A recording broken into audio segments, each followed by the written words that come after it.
Hello everyone, welcome to the channel. Allahabad RO 2026 का notification आने वाला है।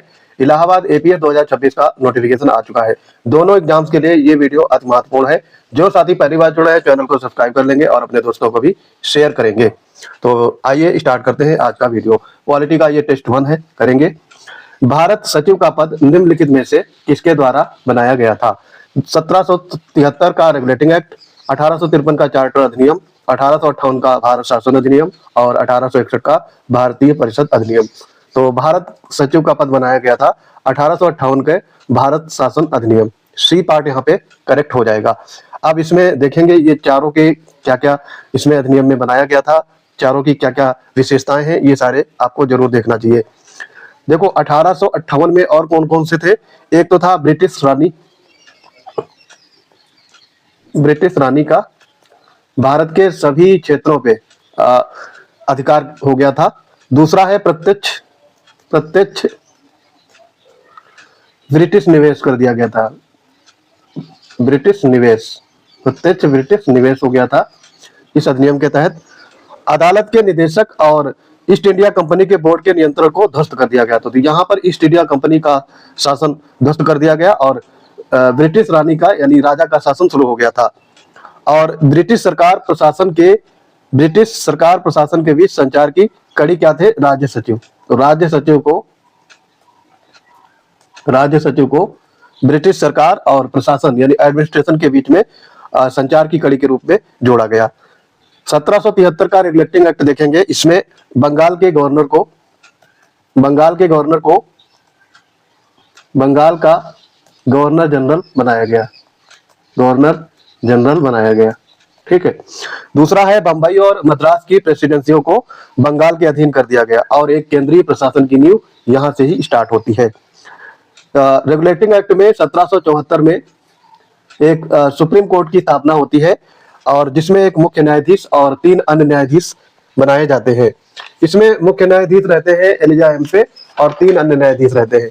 तो ये हो गया आपका 1773 का रेगुलेटिंग एक्ट। लेकिन इसमें पूछा जाए अगर कि सुप्रीम कोर्ट कब बनाया गया तो 1774 में। फिर इसके अलावा है इसमें निजी व्यापार पर रोक लगा दी जाती है 1773 के रेगुलेटिंग एक्ट में। 1853 का देखेंगे। इसमें कौन कौन से प्रावधान किए गए थे? इसमें आपका था विधायी और कार्यपालिका के कार्यों का पृथक्करण कर दिया गया था, यानी अलग अलग कर दिए गए थे दोनों। सिविल सेवा के लिए खुली छूट दे दी गई थी, यानी खुली प्रतियोगिता आयोजित की गई थी सिविल सेवा परीक्षा के लिए। फिर है ईस्ट इंडिया कंपनी के चार्टर का अनिश्चितकालीन नवीनीकरण कर दिया गया था। पहले क्या था 20-20 साल में होता था, अब इसमें कोई ऐसा नियम नहीं रखा गया। 1861 के भारतीय परिषद अधिनियम की बात करेंगे। यहाँ पर पहली बार अध्यादेश जारी करने की शक्ति प्रदान की गई थी। सत्ता का विकेंद्रीकरण किया गया था। बंगाल, उत्तर पश्चिम सीमा प्रांत और पंजाब की 3 नई रियासतें या फिर कह सकते हैं विधान परिषदें बनाई गई थी। वायसराय को विधान परिषद में नियम और कानून बनाने की शक्ति प्रदान की गई। तो ये आपका वीडियो देखो ऐसे है कि पहले क्वेश्चन में सारे पॉइंट आपको क्लियर हो गए। अब आगे बढ़ेंगे। इसमें देखो दूसरा क्वेश्चन दिया गया है। भारत में पहली बार उत्तरदायी शासन जैसे शब्दों का प्रयोग किस अधिनियम में किया गया? तो इसमें आपको बताना है 1909 का भारतीय परिषद अधिनियम, यानी इसको मार्ले मिंटो अधिनियम भी कहा जाता है। 1919 का भारत शासन अधिनियम और 1858 का भारत शासन अधिनियम और 1861 का भारतीय परिषद अधिनियम। इसका आंसर हो जाएगा पहली बार उत्तरदायी शासन का प्रयोग किया गया था 1919 का भारत शासन अधिनियम। बी पार्ट करेक्ट हो गया। इसमें और भी प्रावधान किए गए थे, जैसे कि सांप्रदायिक निर्वाचन मंडल की इसमें स्थापना की गई थी, निर्वाचन मंडल की। इसके अलावा सदस्य संख्या में वृद्धि की गई थी। पहले 16 सदस्य रहते थे, 16 से ये सदस्य हो गए थे 60। इसके अलावा भारतीयों की इसमें भागीदारी की गई थी। सत्येंद्र प्रसाद सिन्हा को इसमें मेंबर बनाया गया था। तो ये चीज ध्यान रखेंगे, सत्येंद्र प्रसाद सिन्हा को इसमें मेंबर बनाया गया था। इसके अलावा इसमें बजट पर चर्चा करना, प्रस्ताव पेश करना और पूरक प्रश्न पूछने का अधिकार भी इसमें दिया गया। था और इसमें द्वैध शासन की भी स्थापना की गई थी। ये आपका है ये आपका होगा भारत परिषद अधिनियम 1909 के ये है प्राविधान, ना कि 1919 के। तो ये थोड़ा सा यहाँ मिस्टेक हुआ है, ये 1909 के प्राविधान है सारे, ये ध्यान रखेंगे। अब 1919 के प्राविधान देखेंगे कौन कौन से थे इसमें। 1919 में आपका प्रांतों में द्वैध शासन, प्रांतों में द्वैध शासन, द्विसदनीय विधान परिषद बनाई गई थी, द्विसदनीय विधायिका, जैसे लोअर हाउस और अपर हाउस, यानी इस समय लोकसभा और राज्यसभा, उस तरीके से। फिर है सांप्रदायिक प्रतिनिधित्व इसमें किया गया था, सांप्रदायिक प्रतिनिधित्व, सांप्रदायिक प्रतिनिधित्व। उसके अलावा इसमें एक चीज और आई थी, लोक सेवा आयोग की स्थापना की जाती है, लोक सेवा आयोग, इसकी स्थापना होती है। और फिर भारतीय परिषद में बदलाव किया जाता है, क्योंकि बदलाव इसलिए है कि पहले था आपका केंद्रीय विधानसभा, अब इसमें दो यानी द्विसदनीय विधायिका बनाई जाती है। और 1858 आप देख चुके हैं पिछले प्रश्न में, और 1868 का भी देख चुके हैं। तो अब बढ़ते हैं अगले क्वेश्चन की तरफ। अगला क्वेश्चन आपका जो दिया गया है इसमें, निम्नलिखित विद्वानों में से किसने भारत के संविधान को सीवन रहित जाल के रूप में अवधारित किया है। तो सीवन रहित जाल किसने कहा था, ये आपको बताना है। M V Pylee, D D Basu, Granville Austin, Subhash Kashyap. तो इसका आंसर हो जाएगा ग्रेनविन ऑस्टिन, सी पार्ट आपका करेक्ट हो जाएगा। ग्रेनविन ऑस्टिन ने सीवन रहित जाल के रूप में अवधारणा दी थी। आगे इसमें है अगला क्वेश्चन, अब देखेंगे,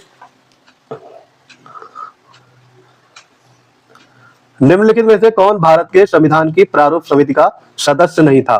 तो आपको पता होगा संविधान की प्रारूप समिति ड्राफ्टिंग कमेटी बनाई गई थी, और ये इसलिए बनाई गई थी संविधान को तैयार करने के लिए। तो इसमें 7 मेंबर बनाए गए थे, आपको पता होगा, 7 मेंबर पढ़े होंगे आप। 7 मेंबर में जो बी आर अम्बेडकर थे ये अध्यक्ष बनाए गए थे, ये अध्यक्ष थे उस ड्राफ्टिंग कमेटी के।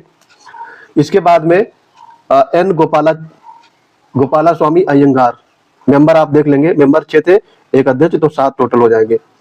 ये थे एन गोपाला स्वामी अयंगार। दूसरे थे इसमें अल्लादी कृष्ण स्वामी अय्यर, जो यहाँ पे ऑप्शन में दिया गया है, अल्लादी कृष्ण स्वामी अय्यर। तीसरे थे आपके इसमें मेंबर के एम मुंशी, के एम मुंशी भी आपका ऑप्शन में है, के एम मुंशी, मुंशी।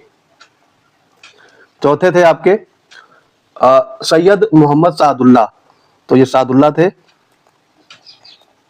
पांचवें इसमें थे आपके एन माधवराव, एन माधव राव।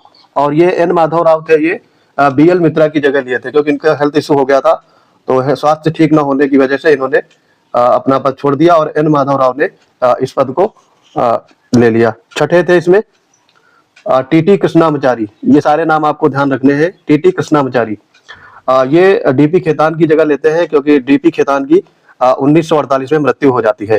तो यहाँ पर ये आपके सारे मेंबर हो गए ड्राफ्टिंग कमेटी के, ये आपको ध्यान रखना है, कई बार एग्जाम में रिपीट होता रहता है। और इसमें आंसर हो जाएगा आपका जेवी कृपलानी, ये नहीं थे, तो डी पार्ट आपका करेक्ट हो जाएगा। अगले में देखेंगे, नेक्स्ट क्वेश्चन आपका है, भारतीय संविधान में राज्यों का संघ की संकल्पना को प्राप्त किया गया है। तो ये राज्यों का संघ, यूनियन ऑफ स्टेट, ये कहां से लिया गया है, ये लिया गया है आपका ब्रिटिश नॉर्थ अमेरिका अधिनियम से, सी पार्ट यहाँ पे करेक्ट होगा। ब्रिटिश नॉर्थ अमेरिका के अधिनियम से राज्यों का संघ लिया गया है। आगे इसमें देखेंगे, देखो इसमें बहुत सारे हैं, तो हम चर्चा कर लें एक बार। तो अमेरिका का संविधान, इससे क्या क्या लिया गया है, ये चीज आपको पता होनी चाहिए। अमेरिका से गौरव किया गया है आपका मौलिक अधिकार, मौलिक अधिकार, न्यायिक समीक्षा, न्यायिक समीक्षा, जुडिशियल रिव्यू जो बोलते हैं, न्यायिक समीक्षा, इंपॉर्टेंट है ये। उसके बाद में है राष्ट्रपति पर महाभियोग लगाया जाता है, राष्ट्रपति पर महाभियोग जो लगाया जाता है, महाभियोग, वो भी आपका अमेरिका से लिया गया है। और उपराष्ट्रपति का पद, उपराष्ट्रपति का पद, राष्ट्रपति का पद कहां से लिया गया है, आयरलैंड से, और उपराष्ट्रपति पद का पद अमेरिका के संविधान से। ठीक है। ऑस्ट्रेलिया के संविधान से आपका संसद में संयुक्त बैठक का प्रावधान है। ठीक है। और स्विट्जरलैंड से तो ऐसा कुछ लिया नहीं गया है। आगे इसमें देखेंगे, भारत के संविधान के निर्माताओं का मत निम्नलिखित में से किसमें प्रतिबिंबित होता है? तो ये आपको बताना है, जो निर्माताओं का मत है, यानी उन्होंने अपने अपने मत दिए हैं या अपना अपना जो योगदान का अहम कड़ी लिखी है, वो किसमें प्रतिबिंबित होता है? मूल कर्तव्य, राज्य के नीति निदेशक तत्व, मूल अधिकार और उद्देशिका। तो यहाँ पर आपका आंसर हो जाएगा उद्देशिका। डी पार्ट आपका करेक्ट हो जाएगा। ठीक है, आगे इसमें बढ़ेंगे और देखेंगे। देखो यहाँ पर दिया गया है, निम्नलिखित में से कौन से शब्द 42वें संविधान संशोधन, ये आपके 1976 में होते हैं, प्रस्तावना से पहले शामिल थे? तो यहाँ पर प्रस्तावना से पहले कौन कौन से शब्द थे जो शामिल थे? समाजवादी, पंथ निरपेक्ष, एकता और लोकतंत्रात्मक। तो यहाँ पर समाजवादी और पंथ निरपेक्ष ये आपके बाद में जोड़े गए हैं। एकता और लोकतंत्रात्मक ये दोनों पहले से ही विद्यमान थे। तो यहाँ पर केवल 3 और 4 सही आंसर हो जाएगा। फिर आगे है, देखो ये दिया गया है, विधि द्वारा स्थापित प्रक्रिया ये किस देश के संविधान से लिया गया है? तो विधि द्वारा स्थापित प्रक्रिया ये लिया गया है जापान के संविधान से। ये आपको याद होना चाहिए, विधि द्वारा स्थापित प्रक्रिया ये जापान के संविधान से लिया गया है। ठीक है, काफी इंपॉर्टेंट है, ये ध्यान रखेंगे।